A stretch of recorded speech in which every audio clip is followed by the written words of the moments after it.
Oke, mari kita langsung masuk nih ke pembahasan kita kali ini. Anda mungkin udah coba ya berbagai krim mahal, mungkin bahkan suntik kolagen gitu, demi kulit yang kelihatan awet muda.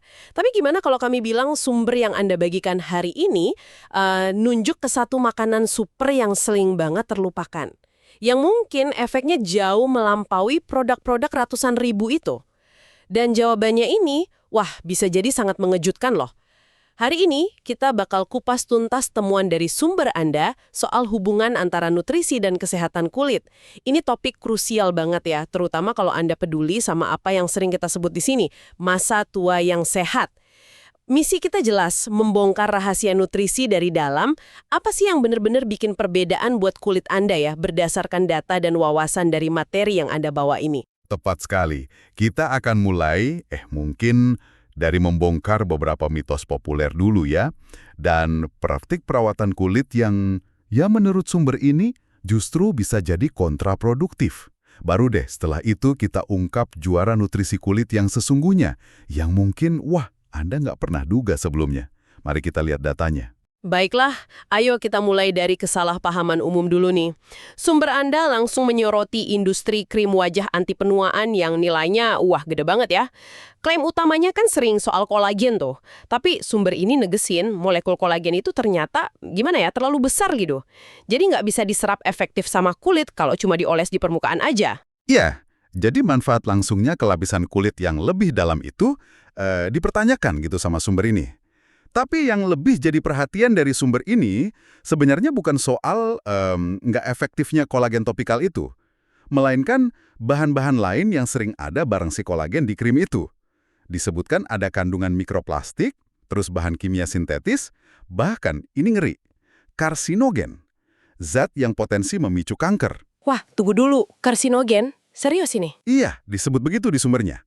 Nah, beda sama kolagen yang molekulnya besar tadi, bahan-bahan kimia yang ukurannya kecil ini, justru bisa nembus lapisan kulit, bisa masuk ke aliran darah kita. Astaga! Jadi alih-alih bikin kulit sehat, kita malah mungkin nyerap zat berbahaya dong. Ini ironis banget ya kalau dipikir-pikir. Terus dampaknya apa ke tubuh? Dampaknya signifikan ya, menurut sumber ini. Bahan kimia yang terserap itu jadi beban tambahan buat hati kita. Kan hati itu organ utama buat nyaring racun ya. Kalau hati terus-terusan dipaksa kerja keras nangani sampah kimia dari kosmetik, ya fungsinya bisa terganggu dong. Ironisnya lagi, beban toksik internal yang naik ini, malah bisa kelihatan keluar. Jadi masalah kulit, kulit jadi kusam, kelihatan capek, dan malah lebih tua. Jadi usaha anti penuaan dari luar, malah bisa mempercepat penuaan dari dalam. Gitu katanya. Ini jadi nyambung ke poin penting lain dari sumber Anda. Regulasi kosmetik. Ada perbandingan yang lumayan bikin kaget ya antara Amerika Serikat sama Uni Eropa. Di AS itu daftar bahan kimia yang dilarang di kosmetik cuma sedikit, sekitar 30 jenis aja. Sementara di Uni Eropa, wah jauh banget sampai 1.600-an. Iya, perbedaannya drastis ya. Ini nunjukin kalau di beberapa negara, ya termasuk AS menurut sumber ini, ada semacam asumsi gitu kalau industrinya bakal ngatur diri sendiri, mastiin produknya aman. Tapi pengawasan dan pengujian pihak ketiga yang independen dan ketat buat kosmetik itu seringkali minim. Artinya apa? Ya beban buat mastiin keamanan produk itu ada di kita, konsumen. Jadi kita harus lebih kritis ya, lihat daftar bahannya. Nggak cuma tergiur klaim marketing aja. Karena apa yang kita olesin itu bisa jadi makanan juga buat tubuh kita lewat kulit. Betul sekali. Harus lebih jeli. Selain isu krim, sumber ini juga nyebut beberapa kebiasaan lain nih, yang mungkin nggak sadar malah ngerusak kulit. Misalnya, bersihin wajah terlalu sering atau terlalu keras. Over cleansing gitu ya istilahnya. Banyak yang mikir ini bagus, tapi ternyata bisa ngikis mikrobioma kulit. Apa tuh mikrobioma kulit? Nah, mikrobioma kulit itu gampangnya ekosistem bakteri baik yang hidup di permukaan kulit kita. Dia itu kayak lapisan pelindung alami. Kalau kita kikis pakai pembersih yang keras atau digosok kenceng-kenceng, kulit malah jadi lebih rentan. Rentan iritasi, infeksi, ya ujung-ujungnya penuaan dini juga. Jadi saran sumber ini, bersihin wajah ya lembut-lembut aja, jangan berlebihan. Oke. Ada lagi nih soal kualitas air mandi. Kadang kita nggak kepikiran ya, tapi kandungan klorin sama fluoride di air keran itu, kata sumber ini, bisa lumayan keras dan potensi toksik buat kulit kalau kena terus-terusan jangka panjang. Iya, bisa bikin kulit kering, iritasi. Solusi praktis yang disaranin, pasang filter khusus aja buat pancuran mandi di rumah. Masuk akal. Cukup simple ya solusinya. Dan satu lagi nih, catatan spesifik soal obat statin penurun kolesterol. Penting ya, sumber ini nggak nyuruh Anda berhenti minum obat, sama sekali bukan. Tapi, ngingetin aja, kan cara kerja statin itu ngehambat produksi kolesterol di tubuh. Padahal, kolesterol dan lemak sehat itu sendiri, komponen dasar yang dibutuhin sel tubuh kita, termasuk sel kulit, buat bangun membran sel yang kuat dan sehat. Jadi ya, ini sekedar pengingat aja, ada potensi efek samping ke kesehatan kulit yang perlu disadari. Poin-poin tadi kan lebih ke faktor eksternal dan kebiasaan ya, tapi sumber Anda ini nekenin banget kalau pertempuran sebenarnya buat kulit awet muda itu terjadinya di dalam tubuh. Nah, sekarang kita sampai nih ke bagian yang paling ditunggu-tunggu, dan mungkin paling bikin, wah kaget nih. Oke, setelah tadi kita bahas apa aja yang perlu dihindari atau dikurangi, sekarang kita fokus ke apa yang direkomendasiin sumber ini sebagai senjata nutrisi utama buat kulit. Siap? Siap. Jadi, makanan nomor 1 yang disebut sumber ini paling top buat ngelawan penuaan kulit adalah hati. Ya, Anda nggak salah dengar, hati sapi. Khususnya dari sapi yang makannya rumput, grass-fed liver. Mungkin kedengarannya nggak keren ya, malah kayak makanan jadul gitu. Tapi tunggu dulu, ada penjelasan ilmiahnya nih. Iya, ini yang menarik. Apa sih yang bikin hati sapi pemakan rumput ini istimewa banget menurut analisis sumber ini? Kuncinya itu ada di kepadatan nutrisinya yang luar biasa, dan bentuk nutrisinya itu sangat bioavailable, gampang diserap dan dipakai tubuh. Plus, nutrisi-nutrisi ini kerjanya sinergis, saling dukung gitu buat kesehatan kulit. Beberapa pahlawan nutrisi utama di hati yang disorot itu antara lain, pertama, vitamin A dalam bentuk retinol. Ini penting nih. Ini bukan beta-karotin kayak di wortel yang mesti diubah dulu sama tubuh. Ini vitamin A aktif, siap pakai. Retinol ini penting banget buat produksi kolagen dan elastin, perbaikan sel kulit, sama dukung sistem imun di kulit. Dia juga antioksidan kuat. Oke, retinol ya, bukan beta-karoten. Terus apa lagi? Ada tembaga atau koper. Mineral ini penting buat enzim lisil oksidase. Enzim ini tugasnya nyambungin serat kolagen dan elastin, biar kulit kuat dan kenyal. Kalau kurang tembaga, struktur kulit bisa lemah. Lalu ada seng atau zinc. Ini mineral vital buat banyak banget proses di tubuh. Termasuk bikin protein, sembuhin luka, fungsi imun. Buat kulit, seng bantu kontrol radang, lindungi dari UV, dan percepat regenerasi sel. Seng juga penting ya ternyata. Ada lagi? Terakhir yang disebutin, zat besi bentuk heme. Hati itu kayak banget zat besi heme. Ini bentuk yang paling gampang diserap tubuh. Gunanya buat bikin hemoglobin di sel darah merah. Nah, hemoglobin ini yang bawa oksigen ke seluruh tubuh, termasuk ke kulit. Oksigen cukup, kulit jadi kelihatan lebih cerah, hidup, dan selnya cepat diperbaiki. Wah, gila juga ya kandungannya. Sumber ini bahkan bikin perbandingan yang lumayan provokatif nih. Katanya 1 porsi hati sapi pemakan rumput itu ngandung kombinasi nutrisi anti penuaan dan pendukung kulit yang lebih lengkap dan kuat dibanding kebanyakan serum atau krim anti kerut seharga katakanlah $80 atau ratusan ribu rupiah. Jadi sumber ini seolah bilang fokus ke nutrisi internal yang harganya mungkin cuma beberapa ribu per porsi hati, itu bisa jadi investasi yang jauh lebih efektif buat kulit awet muda dibanding produk topikal mahal. Kayak nemuin multivitamin super alami buat kulit ya. Perbandingan itu memang sengaja dibuat gitu ya, buat nunjukin betapa padatnya nutrisi alami dalam hati. Ini kan makanan utuh, dia nyediain paket lengkap.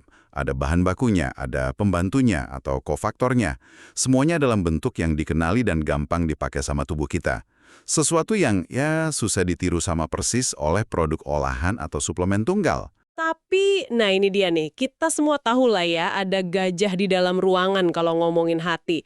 Rasanya, teksturnya, penulis sumber ini aja ngaku kalau dia pribadi nggak suka. Bahkan, ada fenomena menarik yang disebutin, beberapa orang ngelaporin jadi ngerasa capek atau nggak enak badan gitu habis makan hati. Kenapa tuh bisa gitu? Apa alergi ya? Nah, penjelasan dari sumber ini menarik banget nih, dan mungkin beda dari yang kita duga. Rasa capek abis makan hati itu kemungkinan besar bukan alergi makanan biasa. Teorinya, ini berkaitan sama memori sistem imun di hati orang itu sendiri.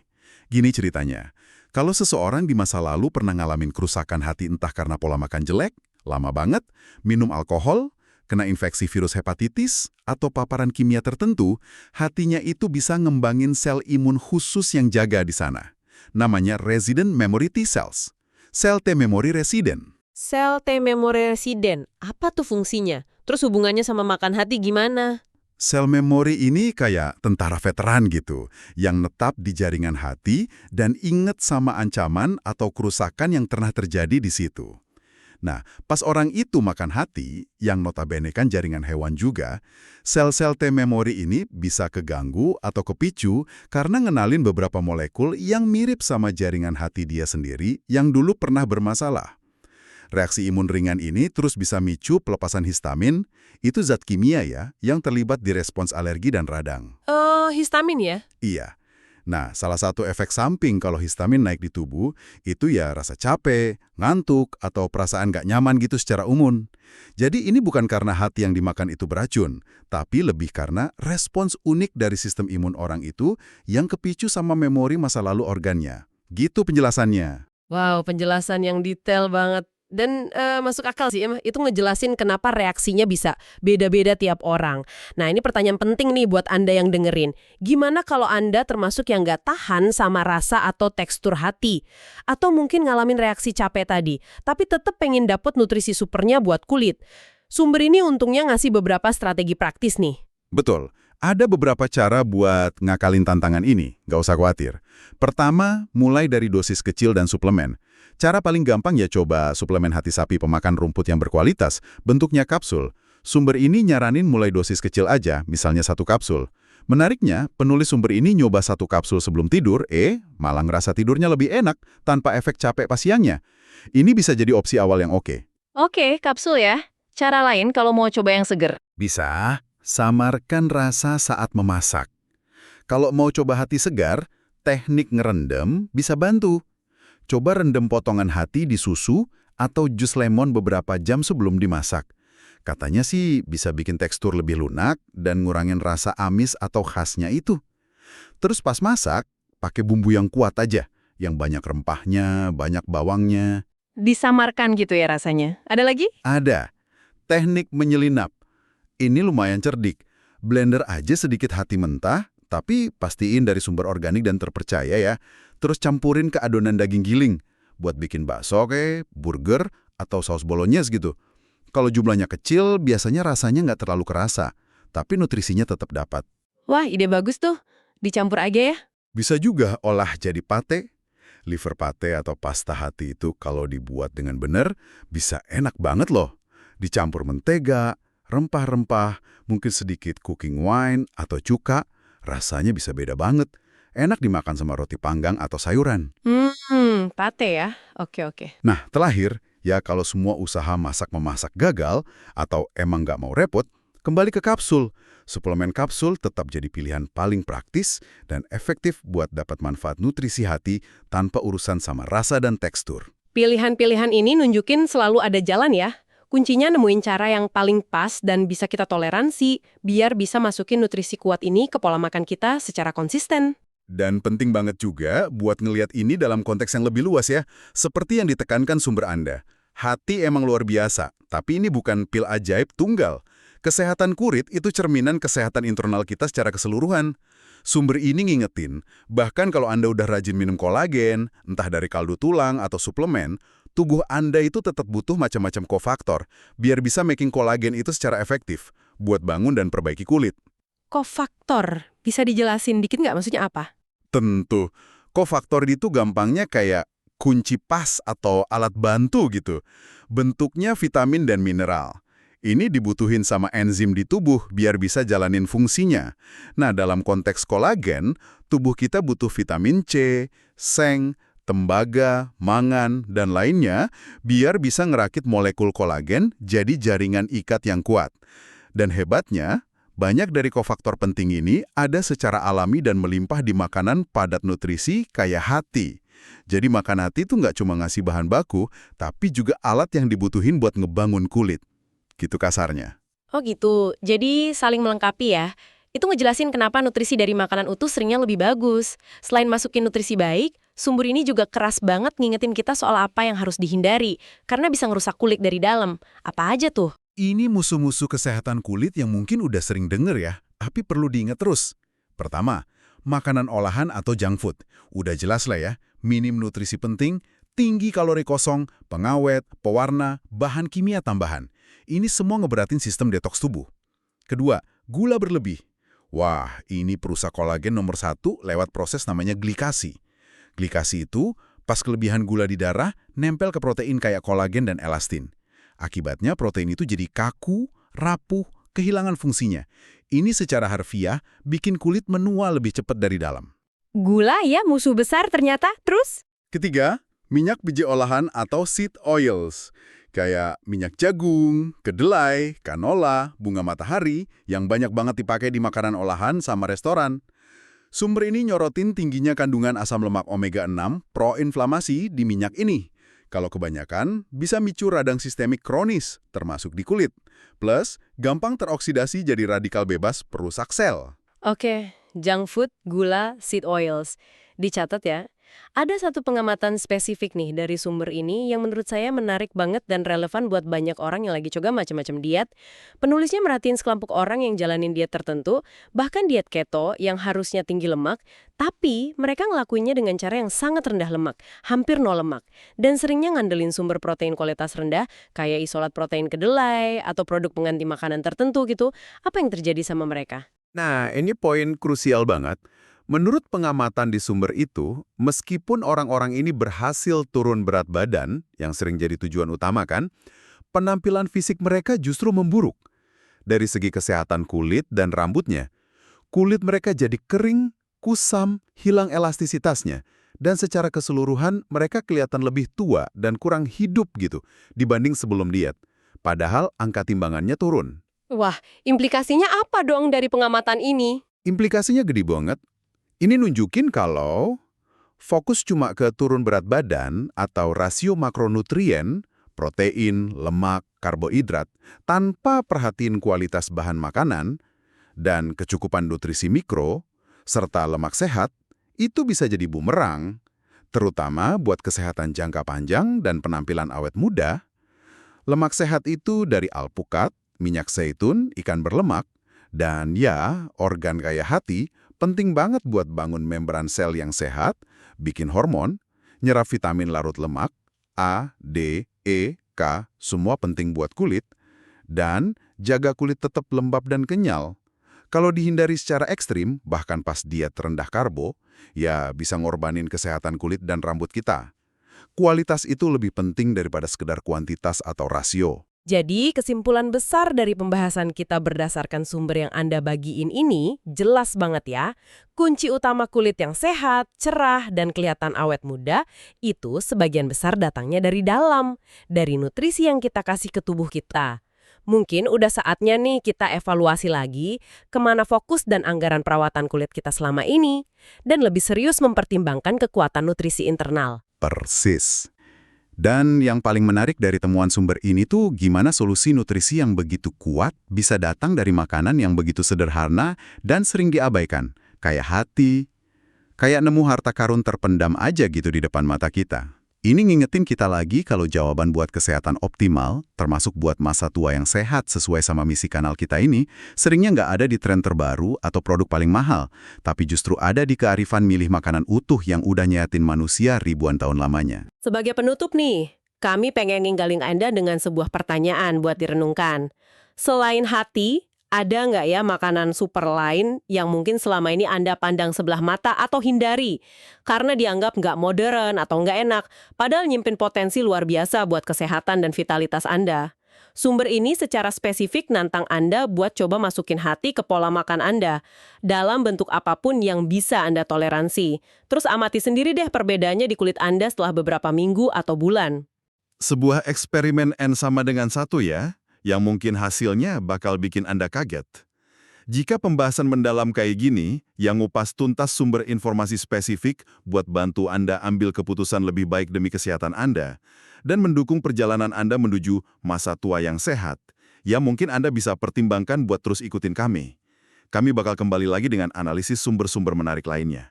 Sampai jumpa di pembahasan berikutnya.